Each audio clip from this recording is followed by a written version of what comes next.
Hi, welcome to Pegasus Research Substack Week in Review Unscripted number 30 podcast. I've already done 30 of these. I'm Thomas, the founder of, the author for Pegasus Research. I'm an economist, a military historian, and a U.S. Army veteran. If you like my content and want to support my work, please consider becoming a subscriber on Substack or support me on Patreon. The website will be in the description section of this podcast. As a side note, I have just joined Buy Me a Coffee, so if you don't want to do paid support through Substack and a subscription service, and you don't want to deal with some of the issues with Patreon, you could go to Buy Me a Coffee, where I do post usually. It's not videos, it's just the written posts. I do about 24 hours behind just for my main papers. But if you want to go out to that site, you can just make a quick donation one time and done. That would be greatly appreciated. The links will be also in the description section of this podcast. So this is for all you new listeners. I've grown some. I don't remember the exact count. I think I've grown not a lot, but I think about 10 in the last week since we did this last time. Growth is always good. Followers has actually gone up about 20 or so. So again, very positive to see the continued growth on the channel. Thank you for all that have joined. Thank you for all that have stuck with me. It's greatly appreciated. For everybody that's new here, this is an unscripted podcast. I write some bullet points about my three main papers during the week. I say three main papers because now I've been starting to do these shorter papers in between. Usually do, I think I did 6 last week. Just a little bit shorter, just kind of give my general thoughts on smaller subjects that are not so maybe don't I have time to do a bigger paper on, or maybe they're just one-time glimpses of something that doesn't seem to have a major geopolitical impact. So I've been doing those, but I will not cover those in this podcast. I will just be doing the three main papers, which I'm trying to get down to a schedule of doing them on Mondays, Wednesdays, and Fridays, and then on Sunday I will do some multiple shorter papers. That's the schedule I'm trying to lean towards.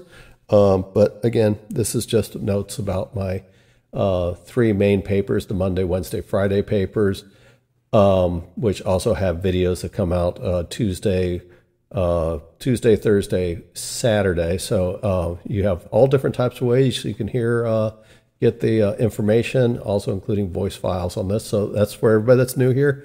Also, again, this is the unscripted podcast. I just put some bullet points in front of me, and I talk about my main papers, and it's a lot of extemporaneous talking by me about the subjects, and maybe some things that I didn't necessarily write about in the paper, or maybe some clarifications on it as well, or just give you an idea of where I was coming from when I started writing these papers.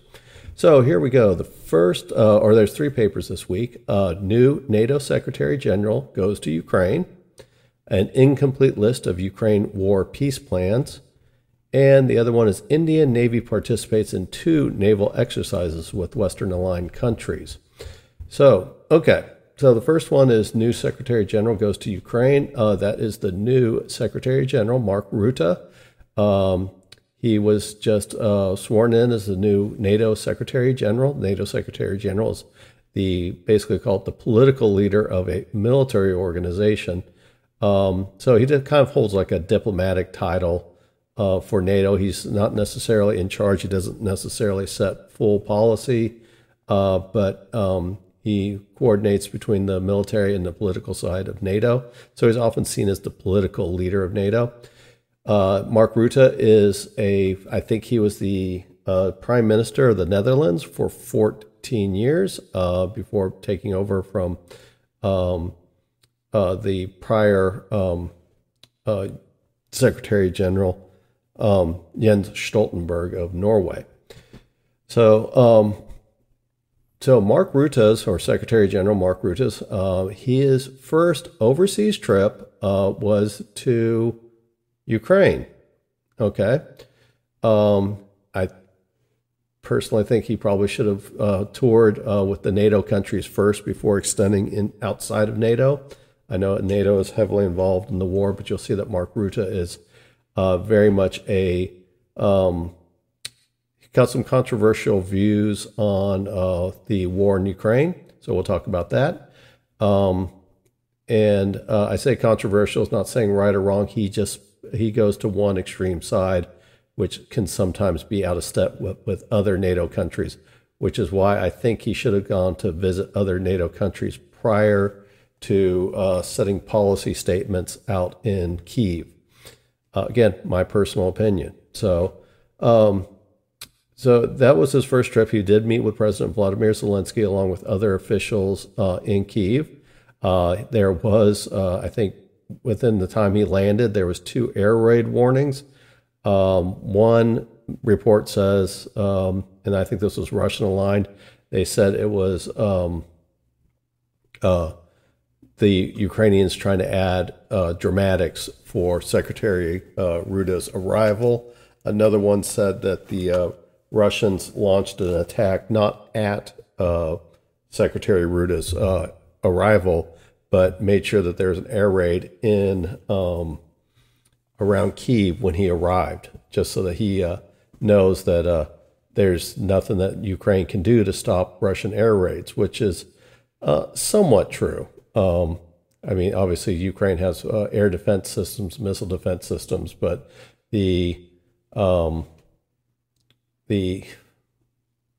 pretty much Russia decides when they want to start firing missiles, and that's so. There's 2 reports that Ukraine sounded the air raid alarm. The other one is the Russians launched an air raid or missile attack towards not meant to endanger the secretary, but just to tell him, hey, we're here, for lack of a better term. So Rutte's mission was stated as to increase and show Western support for Ukraine while it was fighting with Russia. He did state that NATO had committed to $44.1 billion of military aid to the Ukraine in 2025. Now, this isn't NATO necessarily paying out the money. This is the military aid that was committed by NATO countries, and that NATO would do the distribution. Now, that sometimes is broken down when there's been political wrangling at the EU or at the NATO headquarters or at EU, where some of these countries will just do independent aid on their own and skip NATO and EU rules, which have those unanimous requirements for both. But overall, it's just NATO countries' commitments of $44.1 billion to Ukraine in 2025. And this is military aid, not the financial aid that you often see coming as other packages as well, either from independent or European countries acting outside the European Union or from the European Union itself. And that also includes the loan from assets or loans from frozen assets in the West. Russia, when they invaded, a number of assets were frozen in the West. Those are still gathering interest, even though they are not accessible anymore to Russian nationals that they were frozen from. And they just took the interest from those and have created a loan for Ukraine. So that falls outside of military aid. That's basically just economic aid. So again, he is just there to present military aid, not economic aid. So at that meeting, President Zelensky presented the Ukraine Victory Plan, which, basically it's a list of how Ukraine wants to attain victory. We'll talk about this more on the next paper, so we'll be discussing more about the Victory Plan. So it has not been officially released. It was supposed to be released tomorrow, originally, in the Ramstein group that was going to meet in Ramstein, Germany, with, I think it was the final total was 53 countries that support Ukraine, plus Ukraine. That was supposed to occur tomorrow. That has been indefinitely postponed since President Biden is just made the political decision to stay home and supervise the hurricane relief efforts. Again, it's a purely political move, but considering some of the criticism of the federal government in their poor response to the hurricanes, he did not feel with an election coming up that he felt like he could leave for Germany. So that has been indefinitely postponed. So that's when we were supposed to get the details of the Ukraine victory plan.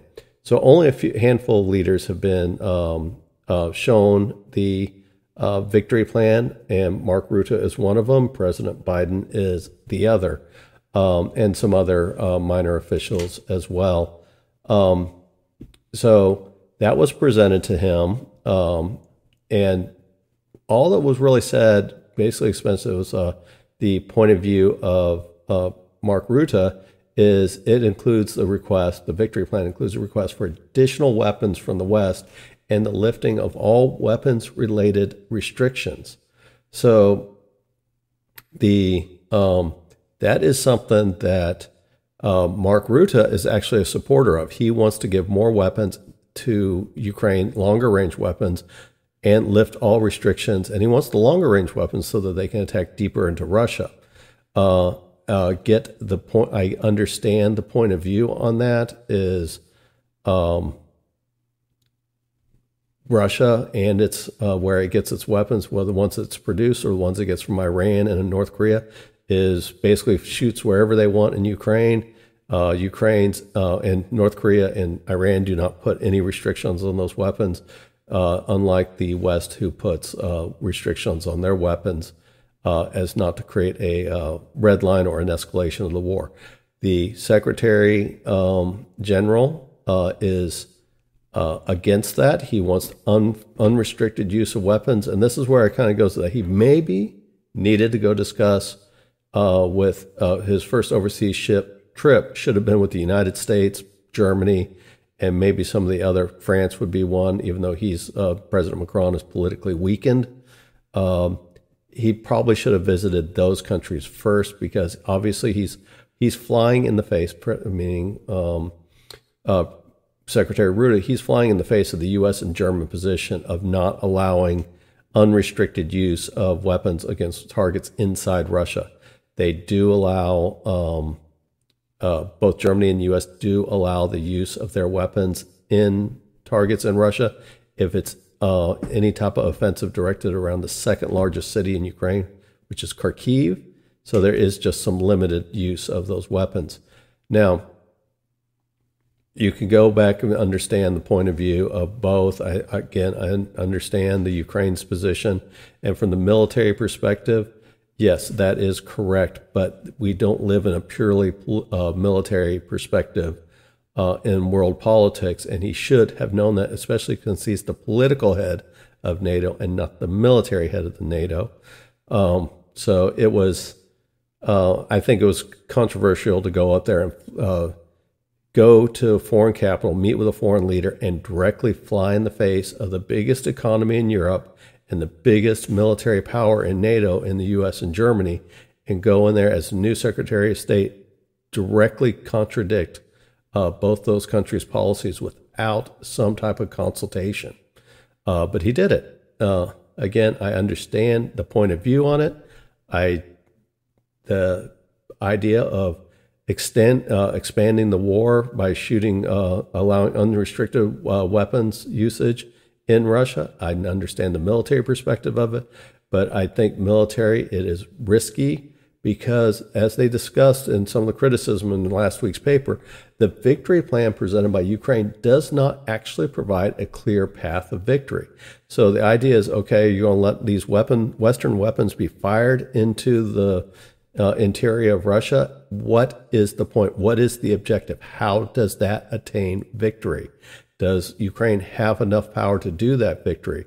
The other question is, does Ukraine have the sufficient training to be able to use these longer range weapons, or will it require some form of Western assistance? And then what red line does that cross in that weapons targeting or the firing of these weapons how much does the West have to be involved with it? Now, I'm not saying that the U.S.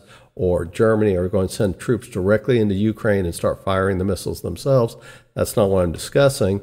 It's just how much technical support does Ukraine need to have to make not just training, but battlefield use of these weapons.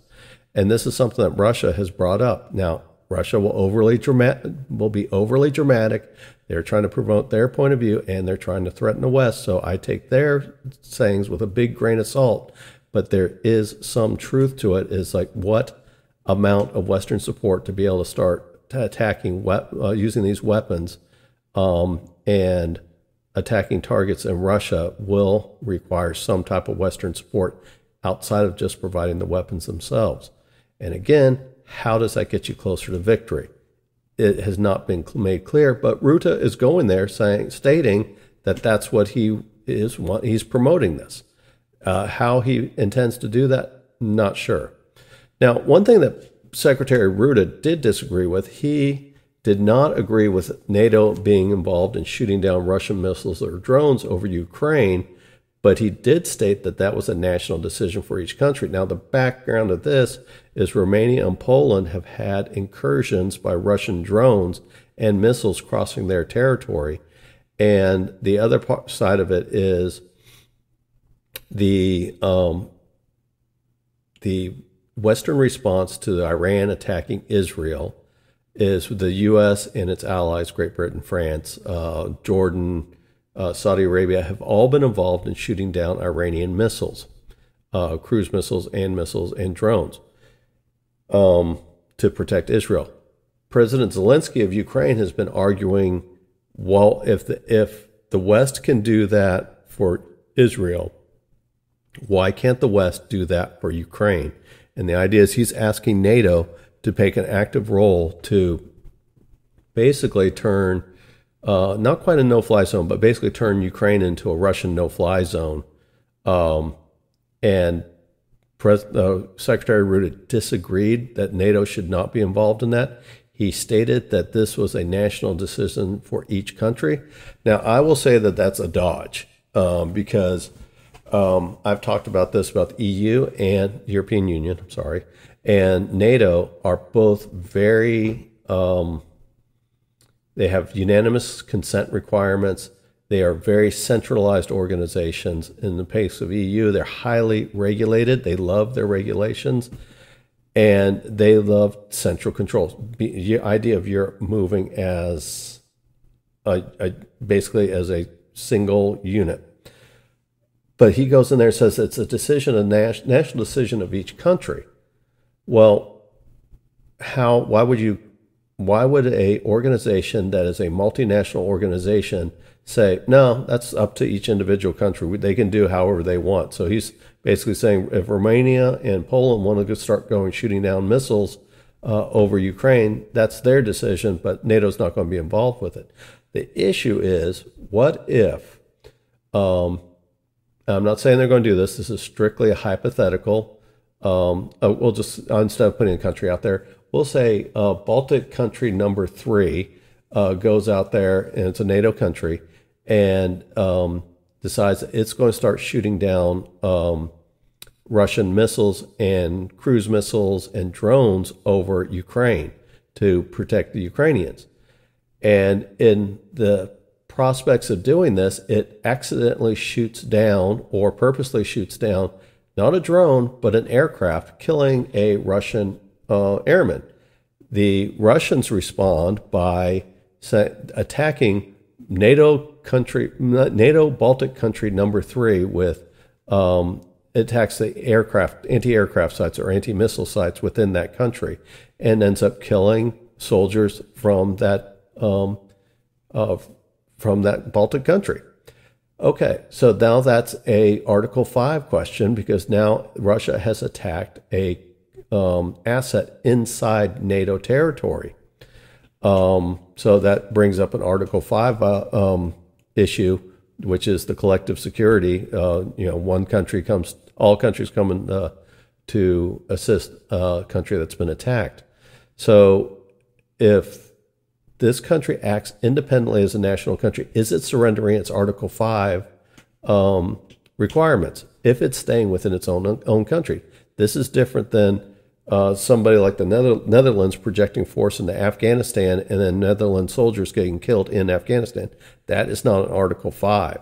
But when you're talking about actual NATO territory, that seems like that falls under Article 5. So this is another regard where it's almost like the Secretary Ruta, is almost daring that to happen by just saying, well, I'm not going to make that decision, because again, if he makes that decision, it has to be unanimous by all NATO members, and that's not going to happen. The United States, Germany, Hungary, Slovakia will definitely not agree to it. I'm sure there's other countries that would not agree to it either, probably Turkey. So they would not agree to this. So that comes into the question of, he's telling countries to act independently, NATO countries to act independently. And if there's some type of retaliation that comes in there, then that's going to force Article 5 response, and NATO could be involved in the war. So I think it was an ill-conceived thought, again, coming from Secretary Ruta. Now, Ruta, not taking a strong stance on Ukraine's demands, both for the request for shooting down missiles and aircraft, or missiles and drones over Ukraine, or just basically just saying, yeah, Ukraine can, that he promotes the idea of Ukraine being able to use these weapons contrary to other policies of the member countries. It was not a good show by Secretary Ruta. Now, was it a terrible meeting? No. Secretary Ruta has been pretty clear that was his position even prior to him being elected as new next Secretary General. So it's not like he's hiding anything of his what he was intending to do. But the fact that he made it so public inside a foreign country that is at war with Russia, it was kind of ill-conceived. And it's strange that he is so hawkish, and he comes from a country that wasn't meeting its 2% commitment for most of the time that he was the prime minister for. So he's very hawkish for a country that he led that did not put a lot into their defense or their contribution to NATO. Now, that's not to say that the Netherlands, I say that them and Denmark definitely punch above their weight when it comes to their influence within NATO and their ability to create effective partnerships. And that's one of the Netherlands' gifts in NATO. It's just one of those aspects is he's pretty hawkish for a leader who was a former leader of a country that was anything but that. So the idea is that, okay, if he does allow the idea, let's say the West, they agree to the Ukraine's perspective and say, yeah, this is the path forward to victory. Well, how is that path forward to victory? How is Secretary Ruta's promotion of this going to get the war to end or get some form of victory? So obviously, attacks on Russia could lead to a loss of morale and degrade Russia's capabilities. It would probably force airstrips to go further away from the Ukrainian border, which means they would have to use more fuel or carry less weapons loads to be able to fire off the standoff weapons. So that's a possibility. Again, you could destroy capability on the ground by attacking into Russia, into their ammunition depots, have to move them further back. But the use of these weapons could prolong the war and jeopardize peace talks, because if you start killing a lot of Russian soldiers, which would be the intent of using long-range weapons, and your goal ultimately is for peace talks, this is probably going to be counterproductive, because are we going to be able, like me in the West, going to be able to provide so many weapons that it's going to change the balance of power, where all of a sudden Russia will face some catastrophic defeat? And it just doesn't seem like it. Yes, they will kill more Russians, but nothing that's going to say, okay, bring the Russians to their knees and say, okay, we relent, we're going to come to peace talks.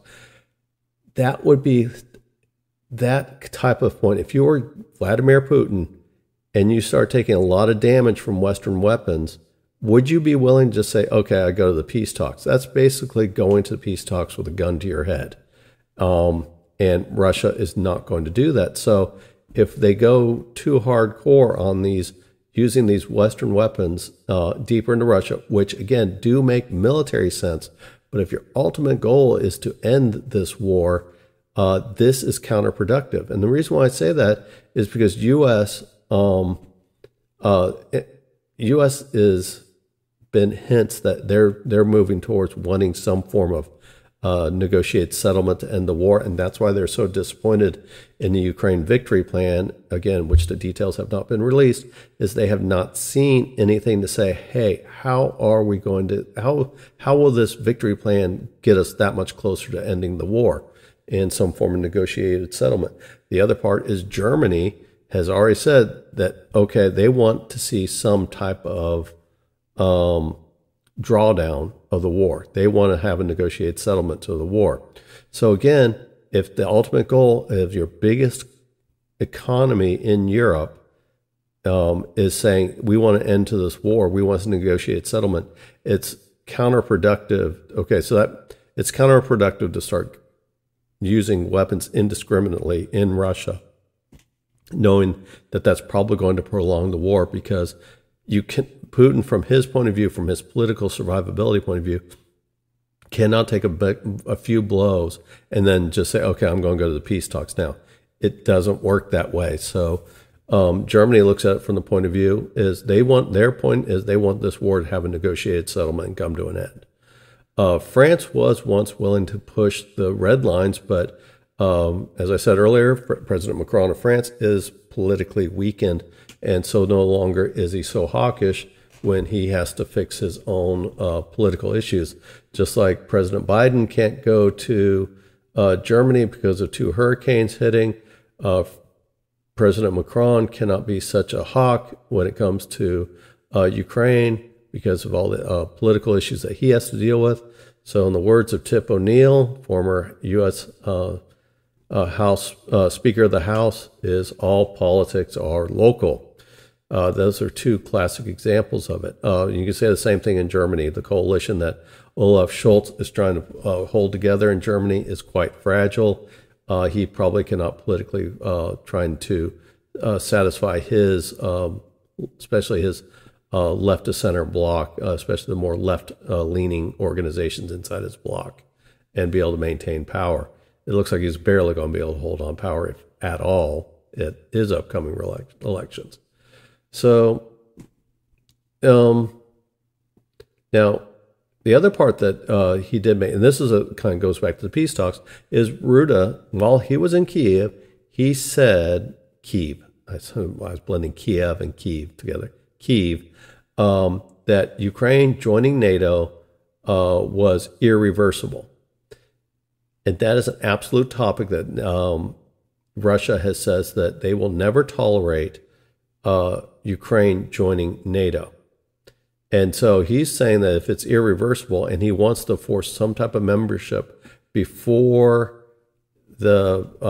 peace talk or peace is settled, it's basically going to be a deal breaker in that. And then also, how does specific NATO rules do not allow a country that is at war join the NATO alliance. It requires unanimous consent, which he will not get. And it also, I think you can have no territorial disputes while to become a NATO country. So Ukraine doesn't meet any of the criteria, and half of the U.S. and Germany do not want Ukraine to join NATO, and most likely Turkey and Hungary and probably Slovakia will not either. So he's making this statement that puts peace talks in jeopardy by saying that that Ukraine becoming NATO is irreversible. Again, it was a irresponsible statement to say that. And so even just by offering it, it makes a complication in the peace talks. The other question, like he was not very, his answers over defending the Ukrainian airspace was ill-advised as well. So that's my thoughts. I didn't think that it was a gaffe-filled visit. I think he basically owned up to everything he ran, the platform he ran on to become Secretary General. So I don't think there's really any surprises. But he is now the Secretary General. He is not a candidate for Secretary General. And he is a established politician that has understanding of creating coalitions, and the fact that he was so open it wasn't public, but he's basically going in opposition of stated U.S., the most powerful country in NATO, and German, the richest European country, and he flew directly in the face of both their policies and went to a foreign capital to do it without consultations with either. I think it was a mistake on his part. He's new at his job. Hopefully he will get better at his job. Again, not critical, but it was not exactly a great show either. All right, so we talked a lot about what Secretary Ruda could have done to jeopardize peace talks. And so now we're going to talk about the incomplete list of Ukraine war peace plans. So a couple things before I kind of go in there, and I'm going to pull up some more, a little bit more detailed notes that I can go through, walk through all the different peace plans, and then give you my thoughts about it. Is the idea of the Ukraine victory plan. Again, it was supposed to be released tomorrow. When I wrote this paper, it was still supposed to be on October 12th. That's not happening anymore. I did a addendum to one of my to the voice or the audio file that I read myself, and saying, hey, it's been indefinitely postponed, but I didn't rewrite the paper because I don't know when it's actually going to occur. So a couple things that are going into this. One of the peace plans are coming up is you have Germany again pushing for a peace plan. The disappointment in the Ukraine victory plan because they thought it would have some off-ramp to peace. If you're not going to have some type of issue or some type of condition that will bring about peace talks, like if the Russians do this, we'll do this, and then we can agree to peace talks. Or, hey, if you give us all these weapons, this is how militarily we'll do it, and we'll bring the Russians to the knees, or we'll kick them out of the country. Even though the details haven't been released, it clearly lacks both of those issues. So it was a disappointment to Western leaders. Again, as I just stated, Germany and the U.S. are looking for more ways of, or more of a way to get out of the war or end the war in statements. And then they're not the only ones. President Zelensky himself, after the failure of the June Swiss-Ukraine peace conference, where Russia wasn't invited, and it was just a absolute debacle when you go back and look at the countries that wouldn't sign the watered down communique at the end of that conference, and the fact that, again, you can't have a true peace conference if one of the warring parties is forbidden to come. So to try to address some of those issues about not inviting Russia to the Swiss peace conference, President Zelensky himself has said that he wants Russia to be involved in peace talks starting in November. There's no agreement or conditions to reach that point for them to agree to have peace talks. And this Ukraine victory plan seems to scuttle his chances of having face-to-face peace talks with Russia in November. One of the unofficial points that have come out, again, the details haven't been released, is that this was supposed to be a way for Ukraine to get victory between November and the U.S. election, not the U.S. election, between November and the new president, because there will be a new president either way, taking office. So it seems highly unrealistic that what can Ukraine do to end the war in 3 months or create a condition that Russia has had so many defeats, they're willing to come to peace talks. So the Ukraine victory plan, as I mentioned above, President Biden, Vice President Harris, and former President Trump and NATO Secretary Ruda have seen it. Some other parties have also seen drafts about it or heard about it later. I'm sure Anthony Blinken, Secretary of State, was involved. And I would probably think that Lloyd Austin, the U.S. Secretary of Defense, was probably involved in this as well. And it did come across as all unofficial accounts is it does not have a clear path to victory, and raising questions about peace and how do we initiate peace talks with this peace plan, which is not a peace plan at all. And that was one of the things is if Ukraine's talking about peace and wanting to meet with the Russians in November, and the criticism of the Swiss peace conference was the criticism of not having Russia involved, you would think that this would be a better plan, but apparently not. So the other thing driving 2025 is the one of the intelligence directorates for Ukraine in late 2023 said that 2024 would be a full year of warfare as both sides jockey for position ahead of peace talks. And he said that there would be a negotiated settlement in 2025. President Zelensky's idea of having a face-to-face peace talks with Russia in November seemed to indicate also 2025. Germany's position of saying that we need a negotiated settlement, that seems to indicate 2025. India has been doing shuttle diplomacy just to get an idea of, it doesn't have a peace plan of its own, but shuttling is to see if there's a way to negotiate a settlement. The G20 meeting late this year has also been fielded as an idea of setting up peace talks. Fitch, the credit rating, or one of the agencies that rates the credit worthiness of countries, they gave Ukraine a C rating,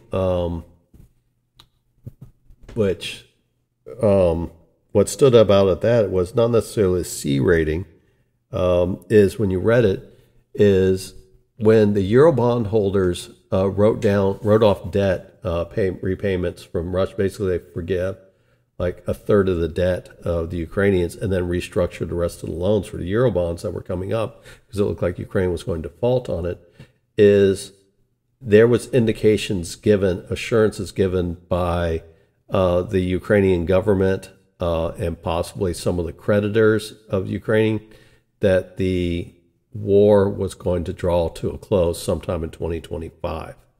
And that is also in, when you start reading some of Fitch's reports, is they are under a understanding that the war will be winding down. And nobody's extending credit to Ukraine right now while the war is still going on. So there's no bonds being issued, Eurobonds, new Eurobonds being issued. For the most part, most of the credit is coming from the West support to keep the Ukraine economy going on top of the military support. So there's a lot of indications that 2025 is the year that this war has to end. So the problem is there's no actual agreed upon peace formula.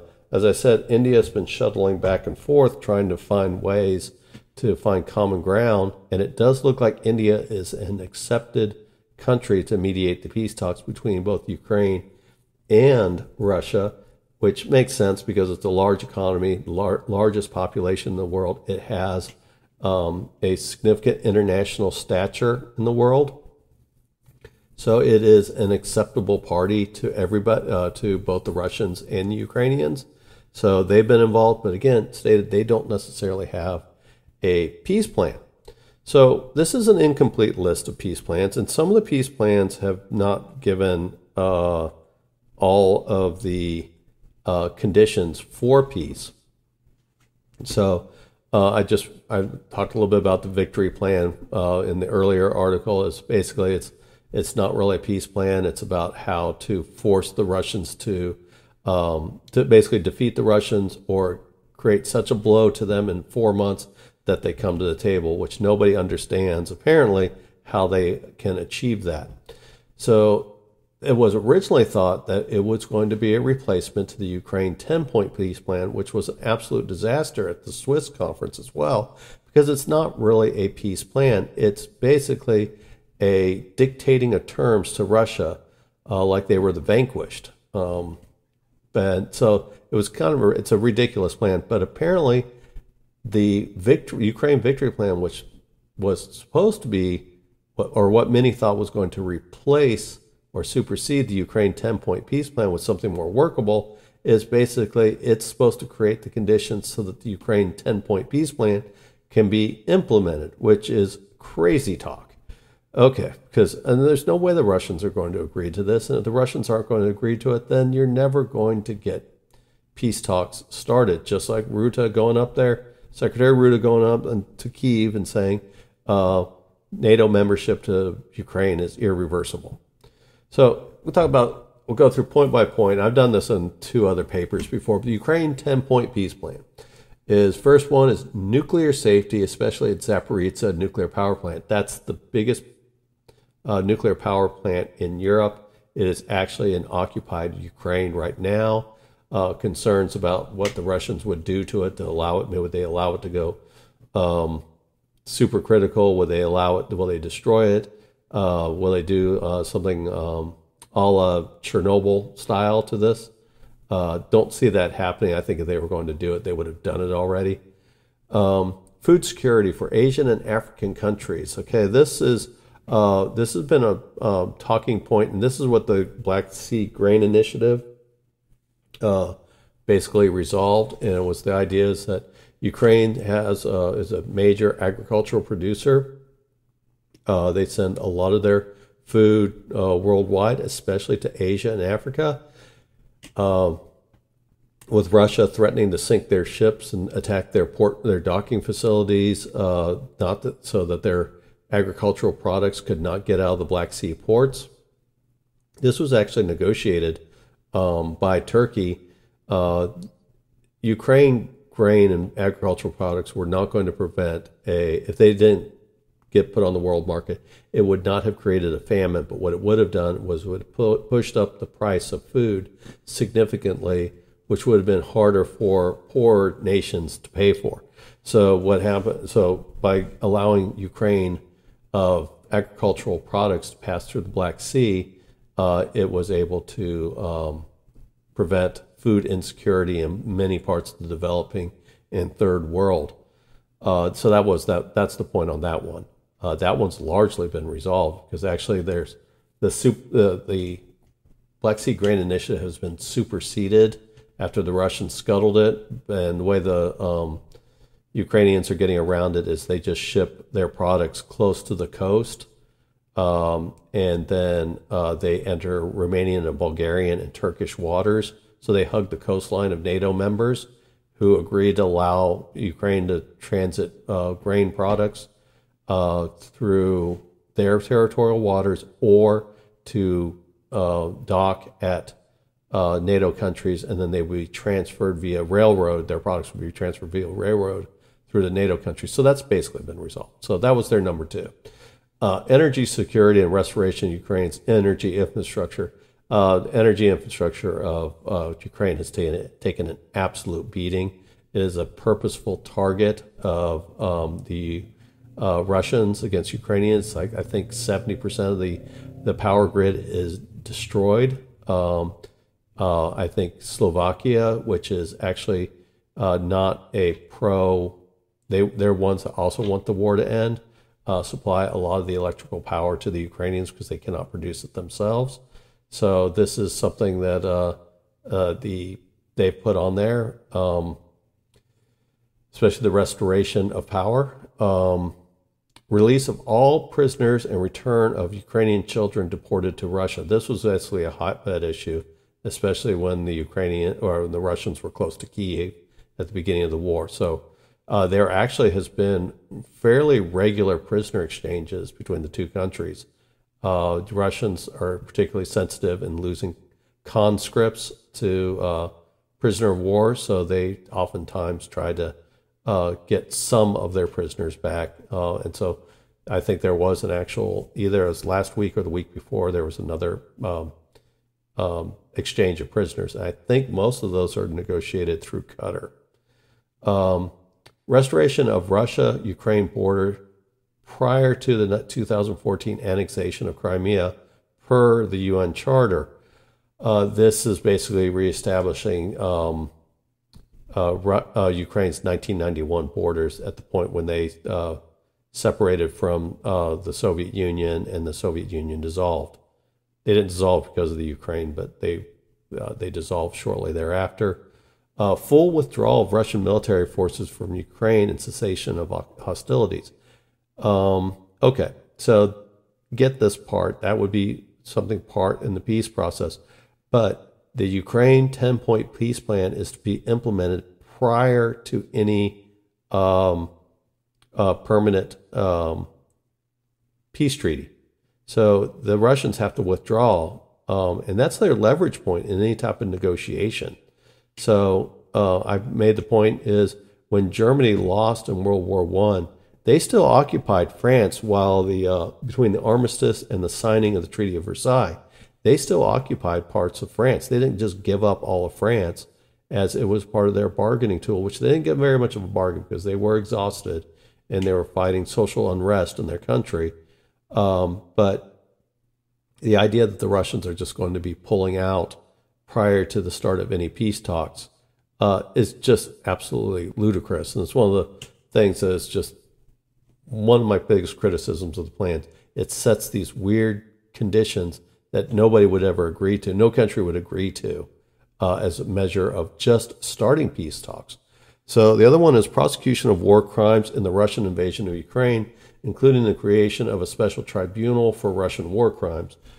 This is not vice versa. This is just the Russians are subject to war crimes.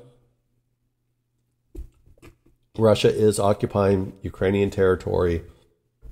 You can suspect that, yes, the Russians have probably committed more crimes against Ukrainians at probably a much greater scale than Ukrainians have committed against Russians.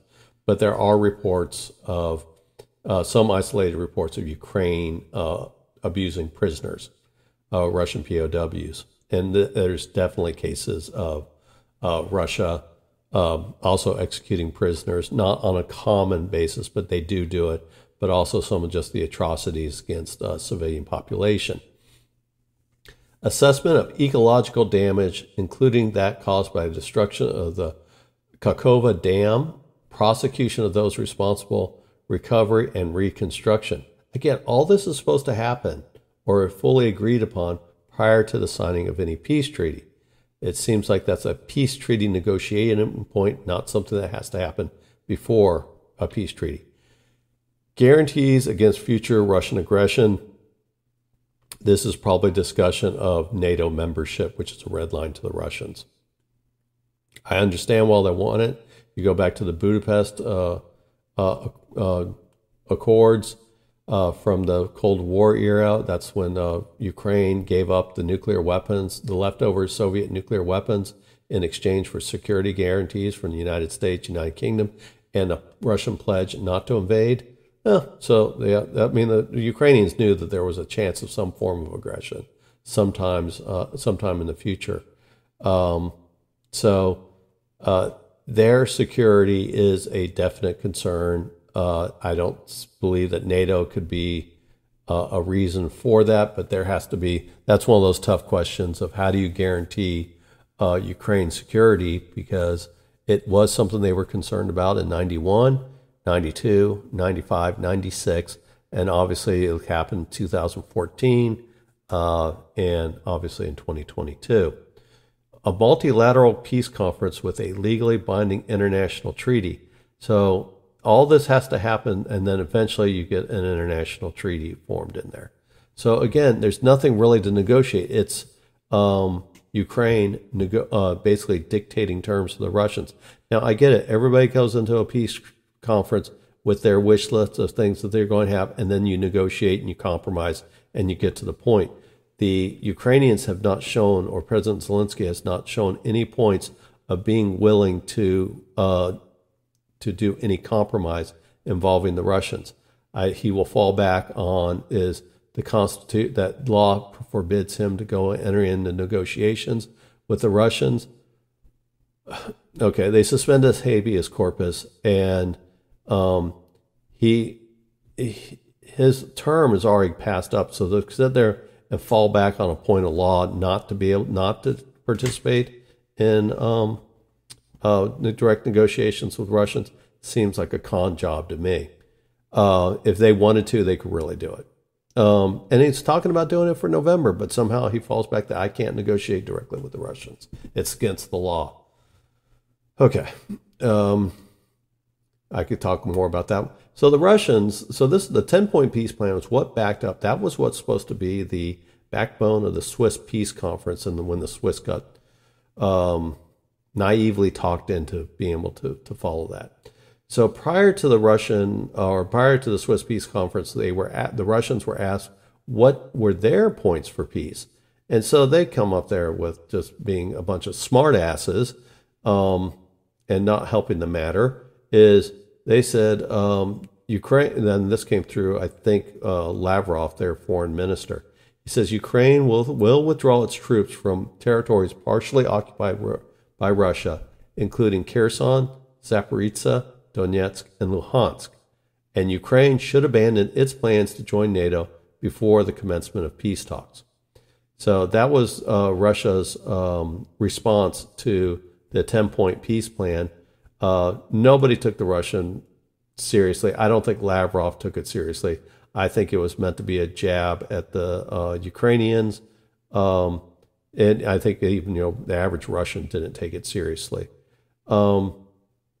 So the next peace plan that was being looked at was a serious contender, or thought to be, is the United Nations General Assembly met in end of September 2024 in New York City, and 17 nations discussed what was once called the Chinese 6-point peace plan, which was later transformed into the China-Brazil plan. President Zelensky of Ukraine called this plan, quote, destructive, end quote, and a, quote, political statement, end quote, and complained that Ukraine was not included in the peace proposal process, which is full of irony because he didn't invite the Russians to the Swiss peace conference, but he's going to sit there and say that the Chinese and the Brazilians came up with a peace plan and it was destructive and not a political statement because it was formed without Ukrainian input. And he said, how can you offer here is our initiative without asking anything from us? Again, it's full of irony, and it just tells me how non-serious Zelensky is about peace talks, which is, again, this is one of those criticisms that comes up, is that it might have to be a negotiation between the West and the Russians, which is what the Russians wanted anyway. They wanted to be able to argue about some of the, or open up some of the leftover points from the Cold War where Russia felt like they got a bad bargain from the West. So anyway, the China-Brazil peace plan, which has already been shot down by the Ukrainians, is Russia and Ukraine should refrain from expanding the battlefield, escalating the fighting, or engaging in provocation. So the idea is that even if they stop fighting and it's just a status quo, two armed forces facing off each other, they should not try to provoke each other either. Resumption of direct dialogue and push for de-escalation until a ceasefire is achieved. I think that's probably those 2 points I have no issues with. I would not just trust the Chinese to do this. But from just writing it on the paper, I don't have any issues with that. It seems like how you have to step to start moving towards the peace process.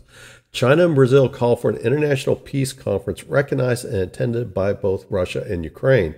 That has been a sticking point, and that's where, even again, I talked about earlier, is even though India doesn't have a peace plan, they are appearing as a party that both Russia and Ukraine agree could host peace talks. Increased humanitarian assistance to affected regions. Again, on paper, looks good. How that actually is implemented, especially when China and Brazil are more leaning towards the Russian position. How does that really, the fairness of that to the Ukrainians would be a big question mark. But overall, when you've written on paper, it's not anything warning or anything that no red lights or warning lights pop off on that one. There should be no use of nuclear weapons or other weapons of mass destruction. This is China's political point where they've been pushing back on the Russians about not using, not stop threatening using nuclear weapons.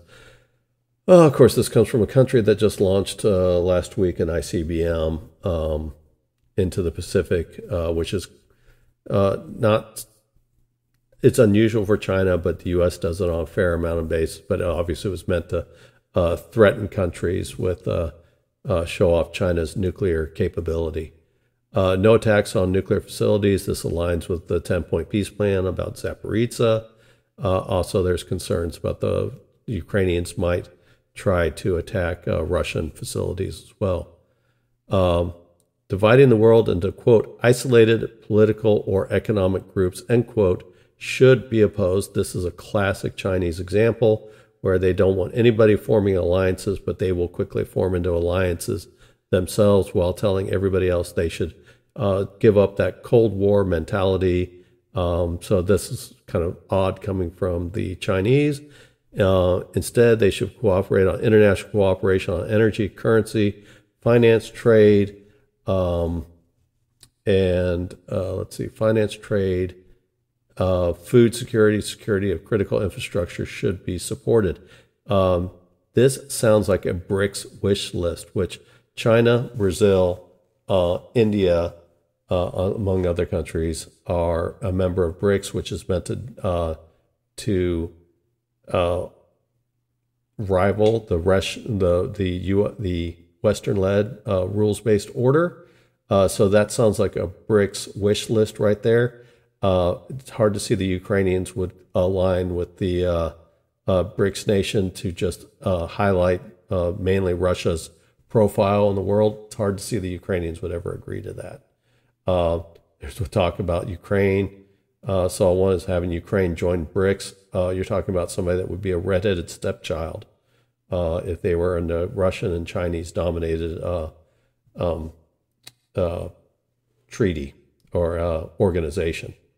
So Africa came up with their own peace plan, which was led by South Africa, Egypt, Senegal, Democratic Republic of the Congo, Comoros, Zambia, and Uganda. It was a pretty short peace plan. Russia and Ukraine's sovereignty to be recognized. Don't really define what sovereignty is. The Russians will argue that the Donbass is sovereign territory to them, along with Crimea. The Ukrainians would obviously argue the opposite, but it seems like a point of at least a point of negotiation.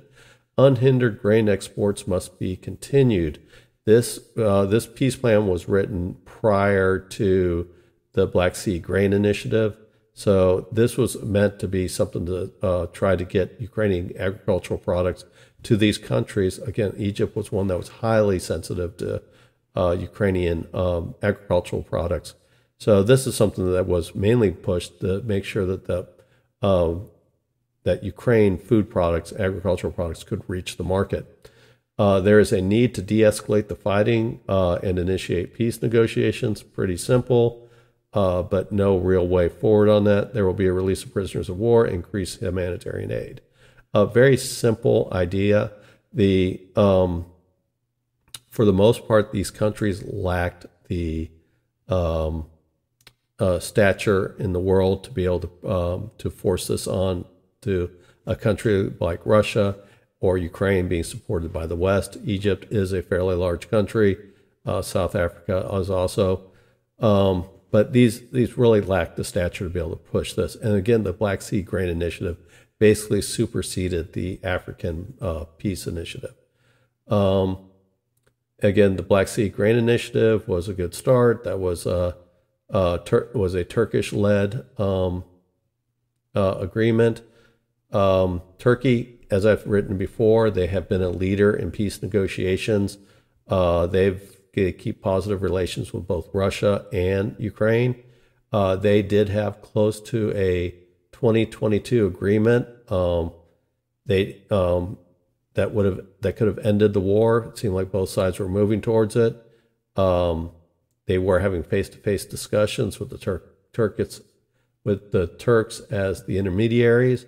They were close to a breakthrough when United Kingdom's Prime Minister Boris Johnson went to Ukraine and told Zelensky to convince him to reject the deal and to continue the fight. The deal quickly fell apart after that. So the Turkish-led initiative, this was still a point of discussions, so there's not a lot of details on this, but the initiative President Putin said this is a good framework for peace. Ukrainian President Zelensky did not shoot it down either until he was told to by Boris Johnson, but it still seems like a legitimate point. The problem is it was negotiated without Western representation. If you want to consider that Turkey is outside the West, even though it's a member of Western-led NATO, and so it required the West, led by the U.S., to offer security guarantees to Ukraine, which was actually part of the Budapest Memorandum. So it would be hard that the West would agree to the March 2022 agreement for a peace talk, Turkish-led agreement, without consultation from the West, because it was requiring the West to put security guarantees in place in Ukraine. So obviously the West would have to be involved in some type of discussions. So it probably would not work because two things is the West would have to be directly involved in the discussions, which they're trying to avoid. It would require them to provide security outside of NATO, which the Russians oppose NATO membership. And it was basically going to steer away for direct negotiations with Russia and Europe regarding European security. This has been something that Putin has protested about this before, especially in 2008, about promises that NATO was not going to creep ever eastward to the Russian border. And they've done that, and promising Ukraine membership puts them right on the Russian border. Of course, this war turned around and added Finland to NATO. Now that NATO is right there on the Russian border without even adding Ukraine. But anyway, the post-Cold War agreements between the West, mainly the United States, and Russia, which was basically they assumed all the treaties from the Soviet Union, and they negotiated new treaties after Soviet communism. The Russia was weak. They were politically weak. They were in economic turmoil. In the view of Putin, he said this, that the West took advantage of the Russians' state after it was emerged from communism. And if he was allowed through the Turkish version of a peace treaty, he would finally get those discussions with the West to be able to renegotiate all those settlements that he has a problem with. Now, in the end, if Zelensky doesn't agree to anything, and the West is starting to move towards that direction, that they're just going to have to discuss, or they're going to have to come up with a peace and proposal of their own, and they're going to have to directly negotiate with Russia. It's basically you're going right back to the Turkish peace plan. And so that's something that they've been trying to avoid, but it looks like it's one of the things that's probably unavoidable at some point is the Ukrainians are not satisfied with peace talks. The Ukrainians don't have a lot to give the Russians. The Russians are in a strong position inside that country. The Ukrainians are also in a strong position that even though they're giving up ground, it's going to be very hard for the Russians to push them out of Ukraine, and the Russians cannot fully occupy Ukraine to start with anyway. So at some point, it's probably going to have to be the West. It's going to have to be involved, and that's something the West has been trying to avoid, but it looks like they're slowly coming to the consideration that President Zelensky will not be the one to be able to hold peace talks. It's going to have to be something outside his hands. I've talked about that in one of my papers. It feels a lot like Munich, where France, Great Britain, Italy, and Germany had an agreement to determine the fate of the Czechoslovakia and the Sudeten Germans. So it feels very much like that. Not saying that anybody's Hitler, not saying anybody's Mussolini, but the idea of other countries negotiating the fate of another country. It just stinks of Munich. All right, so more to come. I was hoping to be able to have a little bit more on the details on the Ukraine victory plan, but I guess we'll have to wait for that. All right, so the final paper, relatively short paper, was Indian Navy participates in 2 naval exercises with the West. The Quad Summit, which was held in September 21st in Delaware, because President Biden didn't want to have it at Camp David or the White House. Okay, well, let's just read into that. So anyway, it was attended by the United States, Japan, India, and Australia. They make up the Quad countries. Now, you will find that I've written on many occasions, especially on the West Philippine Sea newsletter, there's a patchwork of anti-China. Some of them were created prior to China becoming a problem. Some of them were created out of North Korea being a problem. Some of them were born outside of at the end of World War II or the aftermath of World War II, aftermath of the Korean War. So you see a patchwork of agreements throughout the Pacific, mainly in the Western Pacific. And the Quad is just one of those. United States, Japan, India, and Australia, which, you go into the Five Eyes. United States, Australia is involved in that one. You go to AUKUS, United States and Australia are involved in that one. You got United States and Japan have their own separate treaty. You got United States and India have been participating in naval exercises since the 90s.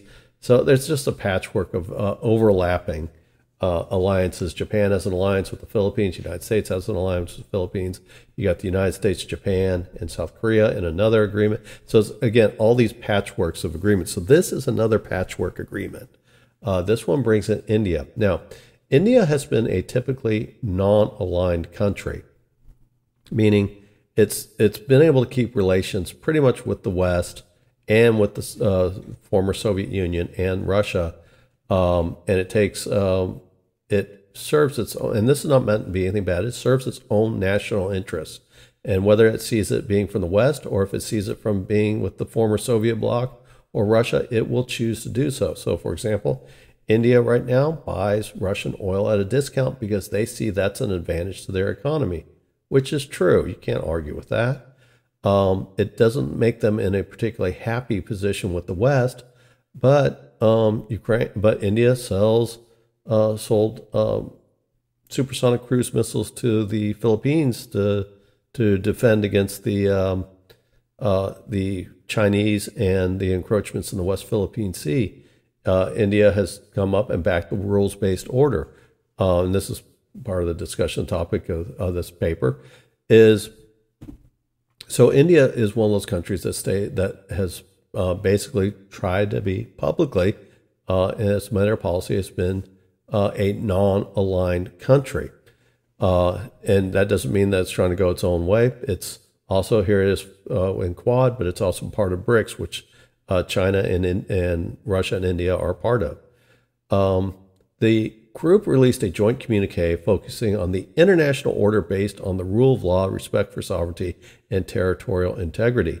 Much of that reading is part of the typical Western aligned order that was created after World War II in the United Nations, again, about a rules-based order. India is part of BRICS, which is trying to displace many of those things that created the rules-based order because they think that the international organizations that were created at the end of World War II favored the victors, which they did. You just look at the Security Council to see that. But other things like the International Monetary Fund, World Bank, other organizations within the in the finance, the insurance trade, trading of the U.S. dollar, for oil, or contracts written in U.S. dollars for oil, trade often put in having to be sold in certain currencies outside of the national currency. So India is signing on something about the international rules-based order, but is also part of an organization that is trying to displace that rule of order. So it's funny. This is how one of those countries is like, you don't really understand where India is coming from in many cases. But one thing that comes clear is that where India is probably going to have to start aligning more with the West is, and not full alignment, but it's going to have more cooperation, is after COVID, a lot of the Western countries, including the United States, were looking at what was called decoupling from China.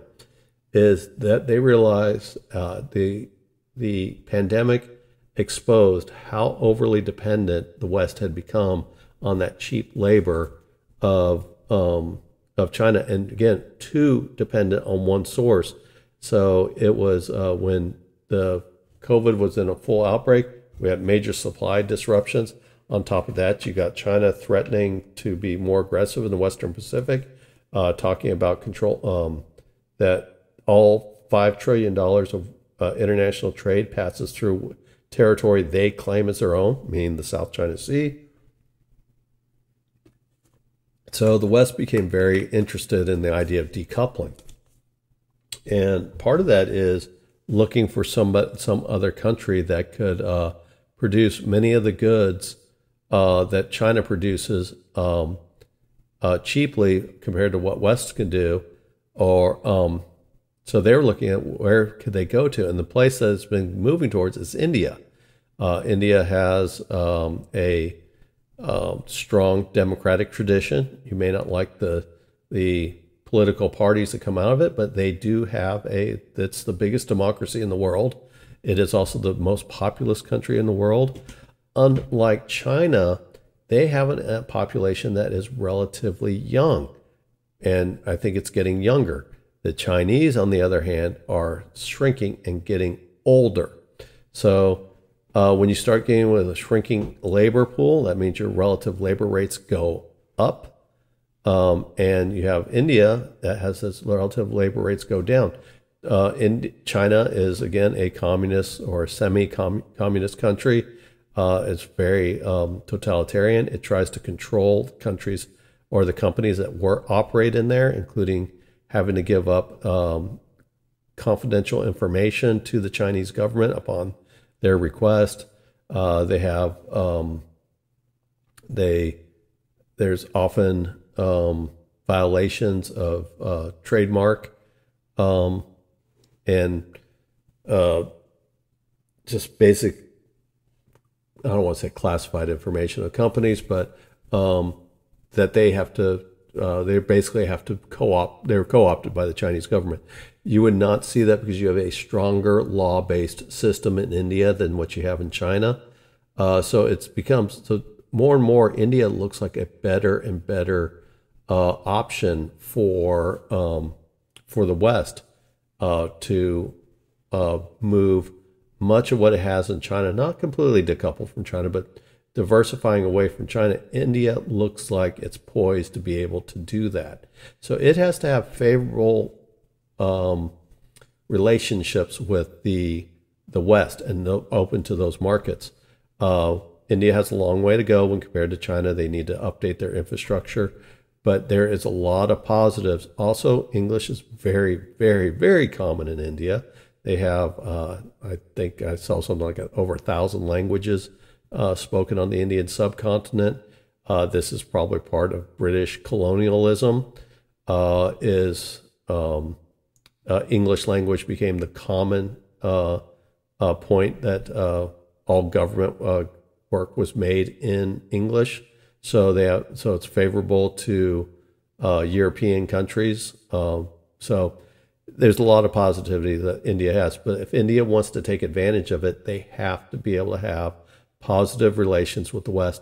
And also one of the issues that they have, as they talk about this, the rule-based order, is navigation, freedom of navigation. The Chinese are threatening to close the Straits of Malacca, which is access into the South China Sea, where all those ports for Chinese goods pass through. Them claiming all the South China Sea for their own. If India wants to be able to trade, it has to be able to promote the idea of freedom of navigation and free and open access to the world's oceans, and not have this huge area closed down by some weird decree from China. So they have to align with the West and their ongoing challenges to China in the region, which is, again, has threatened a war. Read my paper from last week about war preparations in the Western Pacific. So this week, in the spirit of cooperation, India and Italy conducted their first ever aircraft carrier to aircraft carrier exercise in the Arabian Sea on October 1st. So this was something that had never happened before. The Italian aircraft carrier, they call it a carrier battle group, but it's just their carrier and a frigate, at least in the part of the exercise in the Arabian Sea.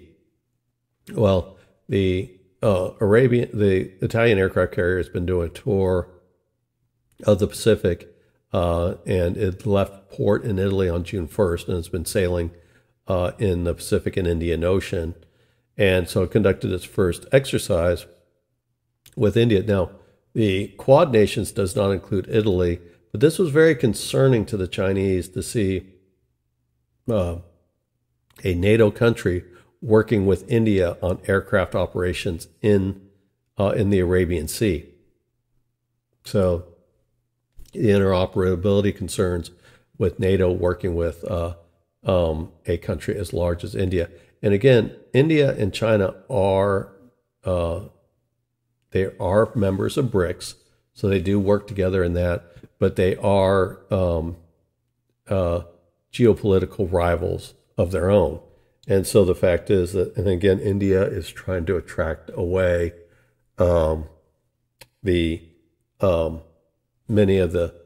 it's trying to become a beneficiary of decoupling, where decoupling is hurting China. It's actually helping India. So China is wary of India and their potential influence and their domination of the Indian Oceans, because if they try to close the Straits of Malacca, that's right there close to the Indo-Pacific, and most likely that's going to put them in confrontation with India. And India is working on interoperability with a NATO country, which China is concerned about the idea of NATO in Asia. So that is a concern of China watching this happen. And then, again, India has also given support to the Philippines on their ongoing issues with the war. So at this point, India would be the host nation of the Malabar 2024 naval exercise. Now, that is typically a exercise that happens every other year since 1992, so this is the 16th version of it. It usually just involves the United States and India. This year, it actually includes Japan and Australia, which are Quad countries. So one of the agreements that came out of the Quad Summit in Delaware was that the Quad countries would actually focus on naval and air interoperability in 2025. So this is apparently a warm-up to that 2025 goal by expanding Malabar 2024 naval exercise to include Japan and Australia. Japan sending one ship, Australia sending one ship, and I think they're sending a anti-aircraft or anti-submarine aircraft. The United States is sending one ship and a anti-submarine aircraft. And then India is the host nation. They are actually going to have 7 ships, including a oiler or a fleet tanker, and I think a supply ship, and then 5 warships. So this is actually a tune-up to the Quad agreement.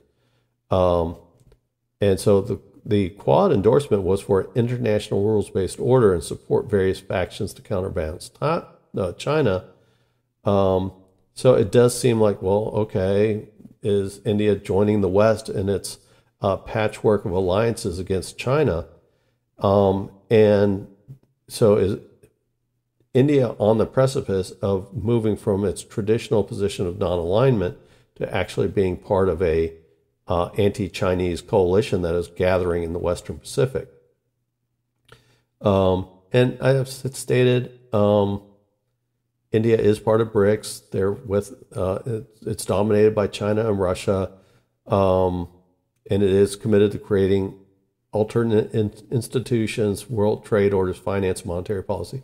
So it seems like it's still so it's involved in an organization that is actually expanding, and they have a meeting I think this month where Turkey of all countries is looking to join BRICS.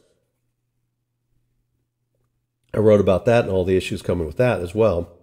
So it's in trying to increase the influence of BRICS in the global south and developing countries, but then it's getting this alignment with a rules-based order, which is based on the traditional Western value system of institutions that were created after World War II.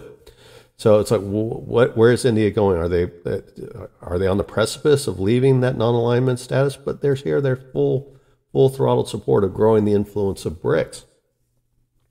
So India is concerned. They are with BRICS. They are concerned about the geopolitical threat posed by China, not necessarily for their physical safety, but they have the aspiration to become an economic powerhouse and to do so at China's expense. So they're serving kind of in their own interest. They're going to embrace the West to make themselves more favorable as part of a location to come for decoupling from China. And they're setting themselves to be in that. So that means they have to agree to things like free trade, or not necessarily free trade, that's probably the wrong way, freedom of navigation, open access to markets, open access to water to be able to move their goods. And China is definitely against that, but especially, again, when they make those big claims in the South China Sea. So it looks like India is willing to participate in multilateral agreements like Quad, but this does not mean that it intends to join this Western alignment. It is looking to do what it has to. It's looking at creating favorable terms to move away from the Western-based, rules-based order, but it's embracing parts of the rules-based order because it wants to, again, freedom of trade, and it wants to make itself palatable to the West in its decoupling. But it's not willing to completely give up on the idea of pushing the global South. So at this point, it just looks like India is willing to use a little bit of BRICS and lose a little bit of the traditional rules-based order to get what it wants out of the world. So it seems like the typical purpose of India, or typical alignment of India to operate for its own national interests. And that's not a bad thing, because you would think all countries need to serve their own national interests within the rules established, post World War II, the rules-based order, and how to negotiate conflicts. But India has not really been involved in conflicts. They've had a few wars with Pakistan, but outside of, and they've had some border disputes with China, which have gotten serious enough where they've thought about they had to remove the weapons from the frontline soldiers to keep them from shooting at each other. But all in all, India has been a generally peaceful country in the world, in world politics. So it just looks like it's taking what it needs, what it views as what it needs in a rules-based order, but also in developing nations to be able to benefit and serve its own national interests, which again, it looks like their national interest right now is to take advantage of the decoupling from China. Again, weaken China, a geopolitical rival, and be able to benefit from that weakening. So It just looks like India is not really changing its direction. It's just willing to doing what it has to do to serve its what it views as its long-term national interest. So those were the papers this week. I will put a link in the description section. We'll go over here and take a quick look at some stats. I always like going back and looking at stats. So here is my podcasts have been heard in 50 nations. So we'll go in order. United States, Germany. Germany's number 2. That's weird. Belgium, Canada, United Kingdom, Singapore, India, Russia, Ireland, Nigeria, Brazil, Kenya, Poland, Australia, Finland, Hungary, Malaysia, France, Greece, Hong Kong, Romania, Thailand, Israel, Sweden, United Arab Emirates, Spain, Jordan, Morocco, Netherlands, Philippines, Vietnam, Denmark, Japan, Lebanon, New Zealand. I think Lebanon's a new one. New Zealand, Austria, Ghana, Honduras, Iran. That's a new one. South Korea, Luxembourg, North Macedonia, Mongolia. I wonder if that's like a VPN. But Mexico, Paraguay, Saudi Arabia, Taiwan, Ukraine, Uruguay, and South Africa. So that's just a little bit of fun where kind of humbling that I've been heard in that many countries. So that is the discussion topics for this week. I appreciate everybody listening in. I greatly appreciate any support you can give me. If you can make recommendations to join and subscribe to Substack, even if being a free subscriber, that helps.